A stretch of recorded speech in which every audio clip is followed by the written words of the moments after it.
Ok, pessoal? Dentro ainda desse nosso módulo de exercícios de contabilidade de custos, Fundação Carlos Chagas, vamos entrar agora no gran finale, no último tópico, que são custos para planejamento e controle.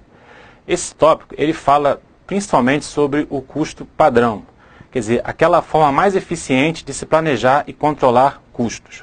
O custo padrão é o custo meta, o custo pré-determinado pela entidade para que, em comparação com os custos incorridos, os custos reais, possam levar o contador de custo, o controle, enfim, a tomar decisões de custos, tanto no que se refere aos materiais diretos, à mão de obra direta e aos custos indiretos de fabricação, ou seja, todos os fatores de custo, todos os fatores de produção. E esse custeio padrão, ele pode ser aplicado tanto pelo método custeio por absorção, quanto pelo custeio variável. Então, as questões desse tópico, pessoal, elas versam especificamente ou sobretudo, principalmente sobre o custo padrão, o estabelecimento do custo padrão, a sua comparação com o custo real e a análise das variações. Tá legal? Então vamos aqui observar a primeira questão, pessoal.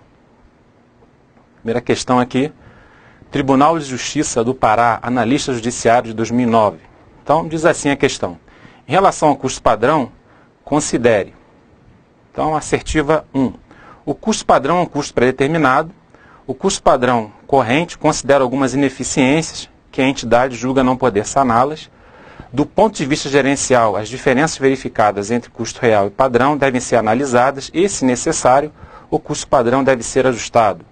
Um produto deve deixar de ser produzido quando o custo padrão não for atendido. E a última assertiva, o custo padrão não pode ser utilizado para avaliação de desempenho. Ele pede que identifique aqui o que está correto. Bem, pessoal, fazendo aqui com vocês, vamos analisar cada uma dessas assertivas. A primeira diz que o custo padrão é um custo pré-determinado. Sim, ele é um custo pré-determinado, é um custo meta. Ele é estabelecido pela entidade, normalmente baseado em estudos da engenharia de produção, estudos de tempos e movimentos, enfim, para que, em comparação com o custo real, possa levar a entidade a tomar decisões de custos em relação aos diversos fatores de produção. Então, a assertiva 1 está correta. A assertiva 2 diz que o custo padrão corrente considera algumas ineficiências que a entidade julga não poder saná-las.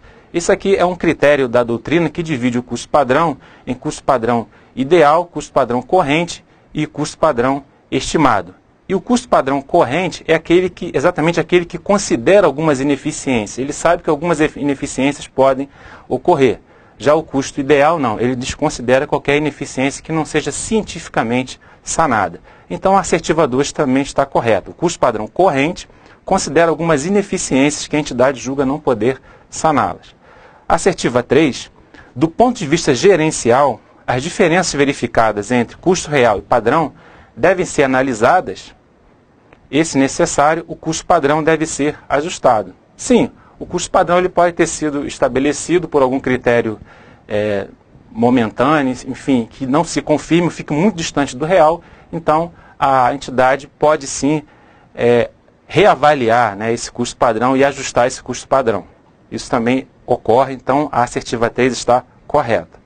A assertiva 4 diz que um produto deve deixar de ser produzido quando o custo padrão não for atendido. Não, o produto não precisa deixar de ser produzido. Basta fazer o ajuste daquele padrão se ele for muito distante, houver muita distorção em relação ao custo real. Então essa está incorreta. E 5, o custo padrão não pode ser utilizado para avaliação de desempenho. Sim, ele pode ser utilizado para avaliação de desempenho. Ele mexe com materiais diretos, com medida de consumo, de preço, de eficiência, enfim, de taxa de mão de obra direta, dependendo do fator de produção. Então ele pode sim ser utilizado para avaliação de desempenho. Então a gente percebe que as assertivas 1, 2 e 3 estão corretas e as assertivas 4 e 5 estão incorretas. Vamos olhar as alternativas. Então é correto o que se afirma apenas em letra A, né, pessoal? 1, 2 e 3.